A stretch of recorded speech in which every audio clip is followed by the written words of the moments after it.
से आप सभी लोग एक बार फिर से स्वागत है आपका हमारे YouTube channel study with Yogesh इसमें। हमने शिवालिक हिमालय के बाद जो नेक्स्ट हमारा है वो आज रहेगा हमारा लघु हिमालय क्षेत्र। ठीक है, हम लोग क्या करेंगे बच्चों, यहाँ से जैसे हिमालय के तीनों पार्ट को कवर करके, 4 पार्ट कवर करके, फिर ये देख लेंगे कि कौन से हिमालय पे कौन से पर्वत या अपने पहाड़ियां पाई जाती हैं, ताल कौन से हिमालय से संबद्ध है, और इसके अलावा जो बुग्याल हैं।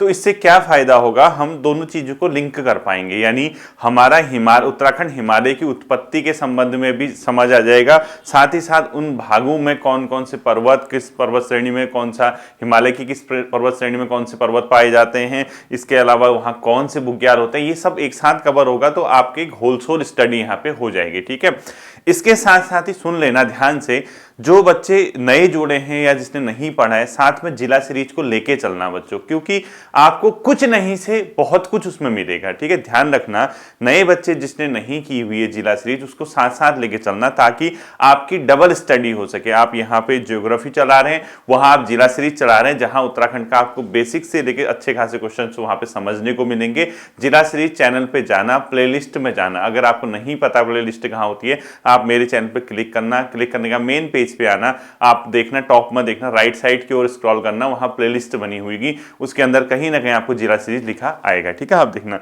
अगला हेडिंग डालो बच्चों, लघु हिमालय क्षेत्र। कल की बात आपकी समझ आ गई होगी। आई होप कि आप मोटिवेटेड होंगे और आप 2026 को अपना बना के रहेंगे, किसी न किसी स्तर पे आप किसी न किसी जॉब पे सेलेक्ट होंगे। ठीक है, देखना लघु हिमालय क्षेत्र, बहुत ज्यादा डेप्थ न पढ़ के उत्तराखंड के परिप्रेक्ष्य में पढ़ रहा हूं। ठीक है, पढ़ा रहा हूं लघु हिमालय क्षेत्र। ठीक, लघु हिमालय क्षेत्र। अब देखिए, तथ्यात्मक रूप से हमने इसमें देखना है। सबसे पहला फैक्ट इससे जो पूछा जाता है बच्चों, ये लघु हिमालय क्षेत्र है, ये किसके बीच है? तो ध्यान रखना, मुख्य भ्रंश रेखा यानी मेन बाउंड्री थ्रस्ट। अगर आपको ध्यान होगा, मैंने आपको बताया था एमसीटी क्या होता है, एमबीटी क्या होता है, इससे पिछली क्लास में। ठीक है, तो ये किस हिमालय के मध्य है बच्चों? सबसे पहले लिखना एमबीटी, मेन बाउंड्री थ्रस्ट व मेन सेंट्रल थ्रस्ट के मध्य है। ठीक है, लिखो एमबीटी वो एमसीटी के मध्य, एमसीटी के मध्य। अगर कई बच्चे ये कंफ्यूज हो रहे कि क्या है, तो लास्ट क्लास में देखना, मैंने आपको बताया था। इसको लिखो मुख्य सीमा भ्रंश और इसको लिखो मुख्य केंद्रीय भ्रंश। ठीक है, एक लिखो मुख्य सीमा भ्रंश, एक लिखो मुख्य केंद्रीय भ्रंश। हिंदी में आप चाहो, इंग्लिश में चाहो तो मेन बाउंड्री थ्रस्ट और मेन सेंट्रल थ्रस्ट, जो भी लिखते हो, इनके मध्य स्थित है। तो क्वेश्चन पूछता है लघु हिमालय क्षेत्र किन दो के मध्य स्थित है? ये कई बार लोक सेवा आयोग ने पूछा और अधीनस्थ सेवा चयन आयोग भी इसको कई बार पूछ चुका है, ध्यान आपको रखना है। ठीक है बच्चों, ये बेसिकली क्या हुआ, इयोसीन युग की चट्टानों से युग। देखो, जब ज्योग्राफी में हम नॉर्मल पढ़ेंगे, एक दिन में आपको एक क्लास पढ़ाऊंगा जिसमें हम समय और काल पढ़ेंगे ज्योग्राफी की। जैसे हम बोलते हैं ना आजकल हाल फिलहाल के दिनों में, तो ज्योग्राफी में हाल फिलहाल के दिनों में करोड़ों वर्ष पूर्व से लिया जाता है। ठीक है, तो इयोसीन युग, मायोसीन युग, इसके अलावा जो अपने आप में जितने भी कार्बोनिफेरस युग, ये वो सब चीज मैं आपको एक दिन बताऊंगा। तो अभी बेसिकली समझ लो, एक समय पीरियड था जिसका नाम इयोसीन दिया गया, उसी युग में बेसिकली इन चट्टानों का निर्माण हुआ। तो अगला पॉइंट लिखो, मुख्य रूप से इयोसीन युग की चट्टानों से युक्त है। ठीक है, मुख्य रूप से इयोसीन युग की, पूरा लिखना आप, मुख्य रूप से इयोसीन युग की चट्टानों से युक्त, मुख्य रूप से इयोसीन युग की चट्टानों से युक्त। लिखो मुख्य रूप से इयोसीन युग की चट्टानों से युक्त है। ठीक है, इयोसीन युग का मतलब समझ गया, एक समय पीरियड था जिसका नाम दिया गया इयोसीन। अब समय पीरियड अलग अलग होते हैं, आप अभी फिलहाल ये समझ लीजिए कि कोई एक समय पीरियड रहा होगा इयोसीन युग, उसकी चट्टानें हैं। ठीक है, तो लिखो मुख्य रूप से इयोसीन युग की चट्टानों से युक्त, पूरा लिखना, मुख्य रूप से इयोसीन युग की चट्टानों से युक्त लघु हिमालय क्षेत्र आता है। ठीक है, यहां पर बच्चों बहुत ज्यादा नेप खंड या नेप सीट पाए जाते हैं। ठीक है, यानी लघु हिमालय क्षेत्र में नेप खंड, अभी बताता हूं क्या होता है। ठीक है, लिखो लघु हिमालय क्षेत्र में नेप खंड अथवा नेप सीट पाई जाती है, नेप सीट पाई जाती है। अब आप कहोगे सर ये क्या होता है? नेप खंड या नेप सीट क्या होता है बच्चों? जो पृथ्वी की परतें होती हैं, वो भौगोलिक हलचल के कारण समय के साथ कई फैक्टर उसमें होते हैं, अपर्दन होता है, पृथ्वी के अंदर का मूवमेंट होता है, प्लेटों का एक दूसरी जगह से दूसरी जगह स्थानांतरण होता है। तो पृथ्वी की जो परतें होती हैं बच्चों, अर्थात जो पृथ्वी की परत होती है, वो खिसक कर एक स्थान से दूसरे स्थान पर चले जाती है। जैसे ये पृथ्वी की परतें होगी, ये क्या करते हैं बच्चों, सतह से अगर भौगोलिक अनेक कारक होते हैं, चाहे प्लेटों का मूवमेंट ही क्यों ना हो, ये प्लेटें खिसक कर क्या करती है बच्चों, एक स्थान से दूसरे स्थान पर जाने लग जाती है। ठीक है, जैसे नॉर्मल नॉर्मल अभी प्लेट थी, इसको गैप में बना देना, जैसे आपको समझने के लिए बता रहा हूँ, ठीक है। सपोज ये पृथ्वी के अंदर ऊपर की सतह है, ये एक ओवरलैप मत करना। ये क्या करती हैं बच्चों, मूवमेंट के कारण खिसकना शुरू करती हैं, और कई बार क्या करते हैं, ये खिसक के एक दूसरी परत के ऊपर चढ़ जाती है। इस टाइप से भी हो जाते हैं कई बार, ये जैसे ये इसके ऊपर चढ़ा गया, ये ऊपर चढ़ा गया। तो इस प्रकार की परतों का, पृथ्वी की परतों का एक दूसरे के ऊपर चढ़कर अलग अलग प्रकार के स्ट्रक्चर्स को बनाना ही नेपखंड या नेपसीट कहलाता है, ठीक है। आपको ये लिखने की जरूरत नहीं है नेपखंड या नेपसीट क्या होता है, आप सिर्फ ये समझिए कि परतें जो होती हैं जब खिसक कर एक दूसरे के ऊपर चले जाती हैं, तो वही जो स्ट्रक्चर बनता है उसको नेपखंड या नेपसीट के नाम से हम लोग जानते हैं, ठीक है। तो नेपखंड या नेपसीट क्या होता है आपकी समझ में आ गया होगा। इसके अलावा बच्चों यहां पर संरचनात्मक खिड़की भी पाई जाती है, जिसको अपर्दन के कारण चट्टानें जब सतह पर दिखाई दे तो उस स्ट्रक्चर को बोलते हैं संरचनात्मक खिड़की, ठीक है। तो यहाँ पे एक पॉइंट लिखो, इस जगह पर संरचनात्मक खिड़की भी पाई जाती है। क्या लिखोगे, संरचनात्मक खिड़की भी पाई जाती है, संरचनात्मक खिड़की भी पाई जाती है, ठीक है, खिड़की भी पाई जाती है। तो पूरा लिखना संरचनात्मक खिड़की, ब्रैकेट में अगर आप चाहो तो लिख सकते हो अपर्दन के कारण चट्टानें जब सतह पर दिखाई दे, अपर्दन के कारण चट्टानें जब सतह पर दिखाई दे उसको बोलते हैं संरचनात्मक खिड़की। तो ध्यान रखना लघु हिमालय क्षेत्र किसके मध्य, किस युग के हैं, कौन ये पाए जाते हैं, नहीं पाए जाते हैं। संरचनात्मक खिड़की भी इस इलाके में क्या होती है बच्चों, पाई जाती है, ठीक है। इसके बाद क्या होता है बच्चों, चट्टानें मुख्य रूप से ग्रेनाइट तथा अन्य जीवावशेष युक्त रवेदार चट्टानें, ठीक है। यहाँ की जो चट्टानें हैं, कई बार पूछता है कि जो चट्टान है वो किस चीज की बनी है। जो चट्टानें हैं बच्चों मुख्य रूप से यहां पे जो चट्टानें पाई जाती है बेसिकली बच्चों ग्रेनाइट की चट्टानें, ठीक है। मोस्ट इंपोर्टेंट कर देना इस पॉइंट को, ग्रेनाइट की चट्टानें तथा, पूरा लिखना, ग्रेनाइट की चट्टानें तथा जीवावशेष युक्त रवेदार चट्टानें यानी क्रिस्टल फॉर्म पे, ठीक है। जीवावशेष मतलब जीवों के अवशेष, क्या हुआ, जीवावशेष युक्त क्रिस्टल युक्त चट्टानें, ठीक है, क्रिस्टल युक्त चट्टानें यहां पर पाई जाती हैं। अब आपको यह पता होना चाहिए कि जीवावशेष युक्त क्रिस्टल चट्टान का मतलब क्या है, यानी रवेदार, यानी इसको हिंदी में रवेदार बोलते हैं, ठीक है। रवे लिख दो, क्रिस्टल की ब्रैकेट में लिखो रवेदार।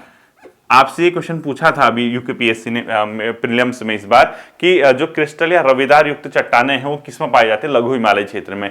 ये क्या होता है बच्चों, बेसिकली जैसे रवे बनते हैं, क्रिस्टल बनते हैं, आपने देखा होगा, तो वही है। ये मैं सब अलग से पढ़ाऊंगा, ये यहाँ पे की चीजें नहीं है। तो ग्रेनाइट और जीवावशेष युक्त क्रिस्टल युक्त यहाँ पे रवेदार चट्टानें पाई जाती हैं, आपने ये लिखना है, ठीक है। इनका विस्तार बच्चों पश्चिम से पूर्व की ओर विस्तार इनका अधिक है, ठीक है, ध्यान रखना, मतलब सॉरी सीमित है। जैसे आप वेस्ट से जाओगे लघु हिमालय क्षेत्र में, इस पोर्शन से, जैसे इनका विस्तार ना ऐसे देखो, यहां से इधर की ओर जाने में, यानी ये वेस्ट हो गया, ये ईस्ट हो गया, तो विस्तार जो है बच्चों यहां से सीमित हो जाता है, यानी कहीं ना कहीं इन चट्टानों का जो विस्तार है वो सीमित है पश्चिम से पूर्व की ओर जाने पे, ये भी आपको ध्यान में रखना है, ठीक है।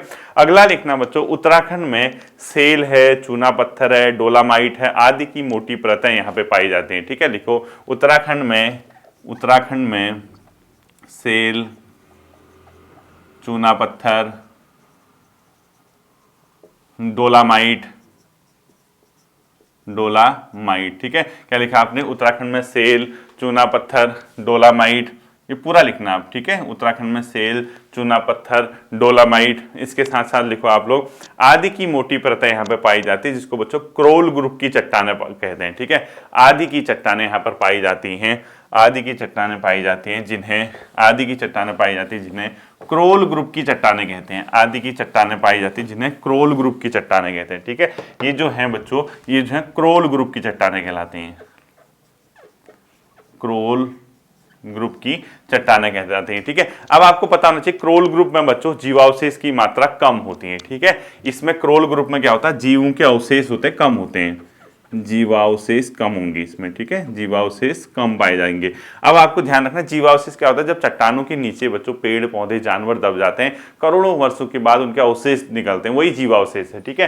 तो ये कम पाई जाएंगी इन चट्टानों में, चूना पत्थर वगैरह में। इनके ऊपर ताल चट्टानें पाई जाती है बच्चों, उसको ताल रॉक्स बोलते हैं, और उसके ऊपर कार्बोनेट की चट्टानें, मोटी परतें पाई जाती है, ठीक है। जैसे ये है, इनके भी ऊपर, जैसे इनके ऊपर पाई जाती है ताल चट्टानें, इनके ऊपर ताल चट्टानें पाई जाती हैं, लिखो ताल ताल चट्टानें पाई जाती है। ठीक है, इनके ऊपर ताल चट्टानें पाई जाती है। फिर नीचे लिखो और तथा उसके ऊपर कार्बोनेट की चट्टानों की मोटी परत पाई जाती है। और इसके भी ऊपर क्या होगा बच्चों, इनके ऊपर कार्बोनेट परत की चट्टानें, कार्बोनेट परत की चट्टानें। ठीक है, इनके ऊपर लिखो, इनके ऊपर। ठीक है, यानी कहने का मतलब सबसे नीचे क्रोल ग्रुप की चट्टानें जिसमें जीवावशेष कम हो, उनके ऊपर ताल चट्टानें पाई जाती है और उसके ऊपर कार्बोनेट परत की चट्टानें पाई जाती है। और ये उत्तराखंड में देखने को मिलती है बच्चों। जो पिथौरागढ़ का तेजम है वहां एक क्षेत्र है जिसका नाम है काल के क्षेत्र। ठीक है, लिखो पिथौरागढ़ के तेजम के काल के क्षेत्र इसकी एग्जाम्पल है। एग्जाम्पल लिखो, पिथौरागढ़ का तेजम क्षेत्र, पिथौरागढ़ का तेजम क्षेत्र काल के चट्टानों से युक्त है, काल के चट्टानों से युक्त है। ठीक है, काल के चट्टानों का मतलब सीधा सीधा बात है जिसमें कार्बोनेट की परत की मात्रा अधिक होती है। ठीक है, यानी कार्बोनेट परत वहां पे पाया जाता है, उसी को हम लोग क्या बोलते हैं तो काल के चट्टानें बोलते हैं। ठीक है, और जो काल के क्षेत्र में जीवावशेष मिला जाता है उसको बोलता है स्ट्रोमेटोलाइट्स। ठीक है, लिखो काल के चट्टानों के जीवावशेष, काल के चट्टानों के जीवावशेष, काल के चट्टानों के जीवावशेष क्या कहलाते हैं, काल के चट्टानों के जीवावशेष स्ट्रोमेटोलाइट्स। ठीक है, स्ट्रोमेटोलाइट्स, मेटोलाइट्स कहलाते हैं। ठीक है, अगर आपसे क्वेश्चन पूछता है स्ट्रेमेटोलाइट्स क्या है तो आप बताओगे जीवावशेष है। आपसे क्वेश्चन पूछता है काल के चट्टानें उत्तराखंड में कहां पाई जाती हैं, आपका आंसर होगा पिथौरागढ़ के तेजम क्षेत्र में। जैसे ग्रुप सी की तैयारी करते हैं, जो वनडे एग्जाम ही को फोकस करते हैं, उनके लिए मैं अपना इस तरीके से बताता हूं वो इससे क्या क्या क्वेश्चन ढूंढ सकते हैं। देखो जितना मैंने पढ़ा है, पहला क्वेश्चन लघु हिमालय क्षेत्र किन के मध्य पाए जाते हैं, एमबीटी और एमसीटी। दूसरा क्वेश्चन लघु हिमालय क्षेत्र बेसिकली किस युग की चट्टानों से बना है, यूसिन युग की। तीसरा क्वेश्चन लघु जो ये यहाँ पर है मुख्यतः कौन सी चट्टानें पाई जाती हैं, ग्रेनाइट तथा अपने आप को कौन सी पाई जाते हैं, जीवावशेष युक्त अन्य चट्टानें इसमें पाई जाती हैं। ठीक है, चौथा क्वेश्चन जो लघु हिमालय क्षेत्र है उसमें रवेदार या क्रिस्टल्स के रूप में चट्टानों का अपने आप में निक्षेप देखने को मिलता है। ठीक है, इसके अलावा काल के क्षेत्र किन चट्टानों के में देखने को मिलता है उत्तराखंड में, अपने आप में लघु हिमालय क्षेत्र की हिमालय में। ठीक है, काल के क्षेत्र कहां पाया जाता है, पिथौरागढ़ के अपने आप में तेजम क्षेत्र में। काल के क्षेत्र की विशेषता क्या है, कार्बोनेट की मात्रा अधिक है, डोलामाइट चूना पत्थर और इनमें जीवावशेष की मात्रा कम होती है। यही तो क्वेश्चन वो पूछता है। ठीक है, तो लघु हिमालय क्षेत्र बच्चों इतना ही, बहुत ज्यादा हम लोग नहीं देखेंगे। तीसरा लिखो बच्चों मध्यवर्ती रवेदार चट्टान का क्षेत्र। तीसरा क्या लिखोगे, मध्यवर्ती रवेदार चट्टान का क्षेत्र।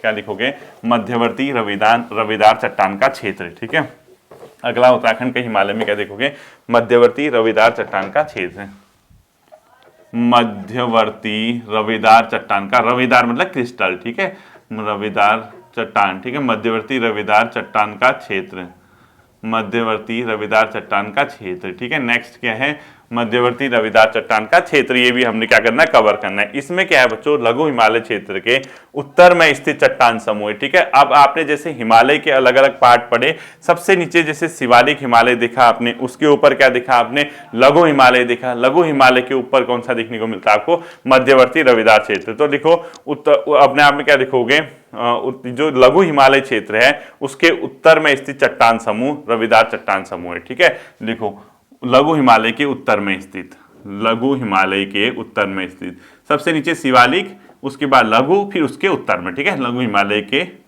उत्तर में स्थित, उत्तर में स्थित, यानी अगर लघु हिमालय के उत्तर में पूछता है तो मध्यवर्ती रवेदार चट्टान का क्षेत्र यहाँ पर पाया जाता है। बच्चों ये क्या है बच्चों, लघु हिमालय व टेथिस के मध्य भी इसको बोला जाता है। ठीक है, लिखो लघु हिमालय व टेथिस के मध्य ये पाए जाते हैं। ठीक है, दूसरा पॉइंट लिखो, लघु हिमालय व टेथिस के मध्य। वो अभी मैं बेसिकली क्या है, जो उत्तराखंड हिमालय है उसके हिसाब से मैं इसको देख रहा हूँ, ये बहुत डेप्थ में बढ़ाई जाएंगी बच्चों क्लासेस, डीप स्टडी वाली क्लासेस हैं। हिमालय की उत्पत्ति और हिमालय की जो चट्टानें हैं वो ज्योग्राफी, इंडियन ज्योग्राफी में हम लोग कवर करेंगे। ठीक है, तो लघु हिमालय व टेथिस के मध्य, अभी आप एग्जाम के हिसाब से देखो, मुख्यतः कायांतरित चट्टानों से युक्त है। बच्चों अगर कभी क्वेश्चन पूछता है कौन से उत्तराखंड हिमालय की चट्टानें मुख्यतः कायांतरित चट्टानों से युक्त है, मेटामॉर्फोस कहते हैं कि देखना इसको, मुख्यतः कायांतरित, मुख्यतः कायांतरित, इसको रूपांतरित भी बोलते हैं। ठीक है, रूपांतरित चट्टानों से युक्त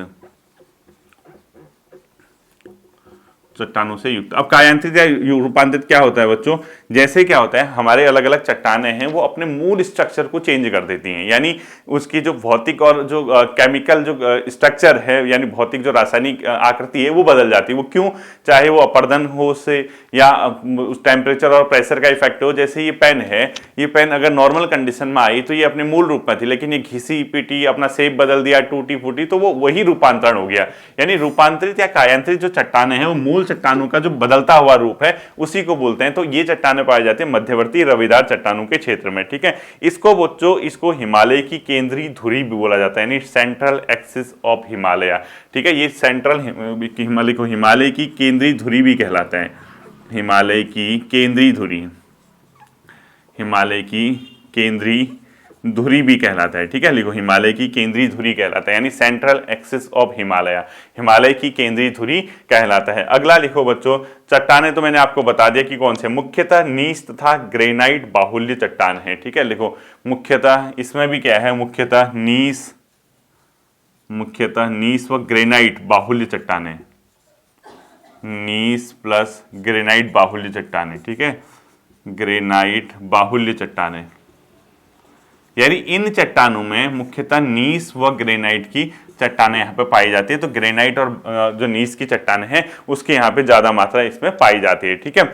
इसमें क्या है बच्चों, लघु हिमालय के नेप क्षेत्र का जनक अथवा ग्रीवा का मूल क्षेत्र कहलाता है। आपने देखा होगा कि लघु हिमालय में नेप क्षेत्र पाया जाता है, मैंने भी आपको बताया था, चट्टानें पृथ्वी की प्रत्येक एक दूसरे के ऊपर चढ़ती है।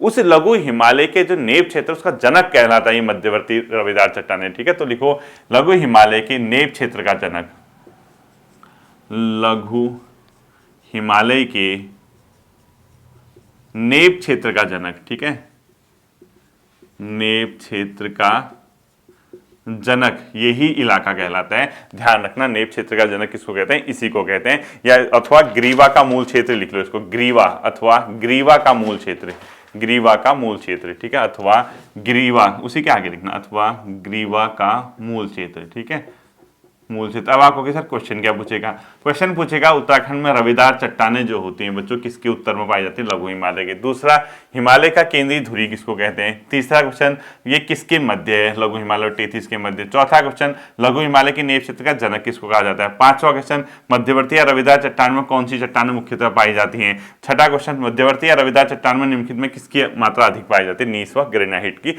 मात्रा अधिक पाई जाती है, ठीक है। ये ध्यान में रखना आपको। यहाँ की जो प्रमुख चट्टानें हैं बच्चों, अभ्रक यहाँ पाया जाता है, लिख लो प्रमुख चट्टानों में अभ्रक, अलग अलग स्तर पे, ठीक है। प्रमुख जैसे 3 स्तर पाए जाते हैं इसमें, निचला स्तर, मध्य स्तर और ऊपरी स्तर। जैसे निचले स्तर में कौन सी पाई जाएंगी, ऊपर के स्तर पे कौन सी आएगी, और मध्यवर्ती स्तर मध्यवर्ती में कौन सी पाई जाएगी, अलग अलग, ठीक है। यहाँ की मुख्य चट्टानें लिखो, यहाँ की मुख्य चट्टानें देखो, निचले स्तर पे कौन सी पाई जाएंगी, मध्य स्तर में कौन सी पाई जाएगी, और ऊपरी स्तर पे कौन सी पाई जाएगी, ये आपको ध्यान होना चाहिए, ठीक है। तो निचले स्तर पे लिख लो बच्चों, अभ्रक, अभ्रक, नीस, सिलेमाइट, अभ्रक, नीस और सिलेमाइट, ठीक है, अभ्रक, नीस और सिलेमाइट, शॉर्ट में लिख लूंगा, ठीक है, अभ्रक, नीस और सिलेमाइट आदि कर दो। मध्य स्तर में लिखो बच्चों, काल्क सिलिकेट तथा संगमरमर, काल्क सिलिकेट, काल्क सिलिकेट प्लस संगमरमर, काल्क सिलिकेट प्लस संगमरमर। और लास्ट ऊपरी सतह पे लिखो biotite cyst, biotite cyst, biotite cyst, ठीक है, बायोटाइट सिस्ट। तो ये इस प्रकार की चट्टानें मध्यवर्ती रविदार चट्टानों के क्षेत्र में पाई जाती है, भी आपको देखना पड़ेगा, ठीक है। और अंतिम आता है बच्चों टेथिस हिमालय क्षेत्र, लास्ट लिखो टेथिस हिमालय क्षेत्र। अंतिम क्या लिखोगे आप लोग, टेथिस हिमालय क्षेत्र। जब हम ये वाला टॉपिक कवर कर लेंगे तो नेक्स्ट क्लास से आपका बहुत फैक्ट वाली क्लासेज आएंगी, वहां पे आपको ध्यान में रखना है, ठीक है। टेथिस हिमालय क्षेत्र, टेथिस हिमालय क्षेत्र, इसका अंतिम है बच्चों टेथिस हिमालय क्षेत्र, ठीक है। उत्तराखंड हिमालय में टेथिस हिमालय क्षेत्र। इसमें लिखो बच्चों ट्रांस हिमालय क्षेत्र था, तिब्बत हिमालय क्षेत्र नाम से भी इसको जाना जाता है। जो ट्रांस हिमालय क्षेत्र है, तिब्बत हिमालय क्षेत्र है, उसके नाम से भी इसको जाना जाता है। लिखो इसका अन्य नाम ट्रांस ऑब्लिक तिब्बत हिमालय क्षेत्र, ट्रांस ऑब्लिक तिब्बत हिमालय क्षेत्र, अर्थात आपको ये पता होना चाहिए कि ट्रांस या तिब्बत हिमालय क्षेत्र कौन सा कहलाता है, वो टेथिस हिमालय क्षेत्र को ही ट्रांस या तिब्बत हिमालय क्षेत्र के नाम से जाना जाता है। ठीक है, यह सबसे उत्तर में स्थित है, आपको पता ही है, सभी युगों के अवसाद इसमें पाए जाते हैं। यानी ज्योग्राफी में अलग अलग युग हुए, उसमें सभी युगों के अवसाद पाए जाते हैं। ठीक है, अगला लिखो, सबसे उत्तर में स्थित, हिमालय के सबसे उत्तर में स्थित, ठीक है, यानी जो सबसे उत्तरी भाग है वहां पर ये क्या है, स्थित है, ये ध्यान में आपको रखना है। ठीक है, सबसे उत्तर में स्थित है। यहां लिखो, कुमाऊं भूसन्नति के रूप में भी इसको जाना जाता है। इसे उत्तराखंड में कुमाऊं भूसन्नति के नाम से भी जाना जाता है। इसे उत्तराखंड में कुमाऊं भूसन्नति के रूप में भी जाना जाता है। ठीक है, के रूप में भी जाना जाता है, इसे कुमाऊं भूसन्नति के रूप में भी जाना जाता है। तो ट्रांस या तिब्बत हिमालय क्षेत्र, सभी युगों के अवसाद, सबसे उत्तर में कुमाऊं भूसन्नति के रूप में भी इसको जाना जाता है, ये भी आप लोग ध्यान रखना। यहाँ पर क्या है बच्चों, सभी भौगोलिक युगों के अवसाद तो पाए जाते हैं, साथ ही साथ यहाँ पर जो भौगोलिक इतिहास है इसका बहुत ही अपना क्या है बच्चों, पुराना इतिहास है, क्योंकि इसका जो पोर्शन है बच्चों, ये बोला जाता है इसकी जो नॉर्मली मोटाई है इस प्रकार के चट्टानों की, वो लगभग 6500 मीटर के आसपास इसकी मोटाई है। ठीक है, यानी 6.5 किलोमीटर तक मोटा है। सोचो चट्टानें कितनी होंगी, देखो इसकी मोटाई, इस क्षेत्र के चट्टानों की मोटाई लगभग 6500 मीटर, 6.5 किलोमीटर। ठीक है, लगभग 6500 मीटर की मोटाई वाली यहाँ पे क्या पाई जाती है बच्चों, अपने आप में चट्टानें पाई जाती हैं। ठीक है, ये ध्यान रखना आपको, क्यों यहाँ के अवसादों का निक्षेप 600 मिलियन वर्षों के से हो रहा है। ठीक है, लगभग 600 मिलियन वर्ष आप लगा लो, यहाँ पे अवसादों का निक्षेप होता आया है। 600 मिलियन वर्ष, सोचो कितना ज्यादा होता है, तब से आज तक अवसादों के निक्षेप होते आए हैं। 6500 मीटर तक इसकी चट्टानों की मोटाई है, तो ये 600 मिलियन वाला लिखने की जरूरत नहीं है। ठीक है,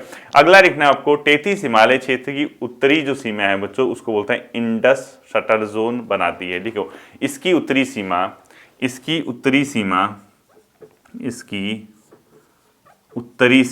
यानी जो इसके उत्तर में होगी, इंडस शटर जोन बनाती है, इंडस शटर जोन बनाती है। ठीक है, शटर जोन बनाती है, पूरा लिखना है। इंडस शटर जोन बच्चों, एक साइड है सिंधु नदी, एक साइड है ब्रह्मपुत्र। ठीक है, इसके नॉर्थ में जैसे आप इधर देखोगे, वेस्ट की ओर देखोगे सिंधु दिखेगी, ईस्ट की ओर देखोगे ब्रह्मपुत्र दिखेगी। ठीक है, यानी पूर्व में इसकी ब्रह्मपुत्र है, पश्चिम में इसकी सिंधु नदी है, और इसके मध्य जो भ्रंशन क्षेत्र है, यानी इनके मध्य जो भ्रंश का क्षेत्र है, यानी क्रैक, ठीक है, यही जो अपने आप में है वो क्या है बच्चों, इंडस शटर जोन कहलाता है। तो ये इसी के उत्तर में, ध्यान रखना, इंडस शटर जोन किसके उत्तर में पूछेगा तो ध्यान रखना। ठीक है, यहाँ पर बच्चों बलुआ पत्थर तथा सेल की चट्टानें भी पाई जाते हैं, ऐसा नहीं है कि बलुआ पत्थर वगैरह नहीं पाई जाएंगी। यहाँ पर लिखो, यहाँ पर बलुआ पत्थर और सेल की चट्टानें भी पाई जाती हैं, भी लिखा है। ठीक है, बलुआ पत्थर प्लस सेल चट्टानें भी, ठीक है,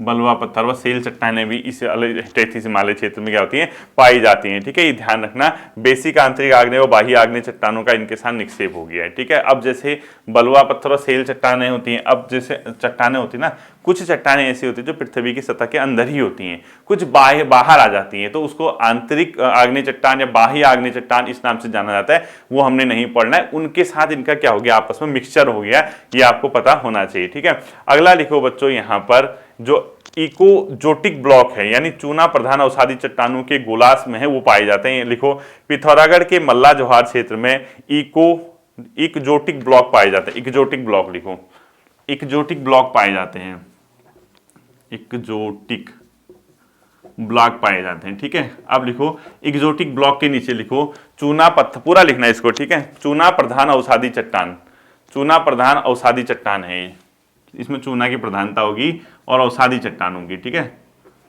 अवसादी चट्टान, चूना प्रधान अवसादी चट्टान, और ये पाई जाती है बच्चों जो पिथौरागढ़ है, पिथौरागढ़ के मल्ला जोहार क्षेत्र में। ठीक है, लिखो, इसकी प्रधानता, इनकी प्रधानता पिथौरागढ़ के मल्ला जोहार क्षेत्र में है, धारचूला से ऊपर। ठीक है, धारचूला, ये जौलजीबी से ऊपर को, मल्ला जोहार क्षेत्र में इसकी प्रधानता पाई जाती है। तो एक्सोटिक ब्लॉक कहां पर पाए जाते हैं आपको पता होना चाहिए, ठीक है, एक्सोटिक।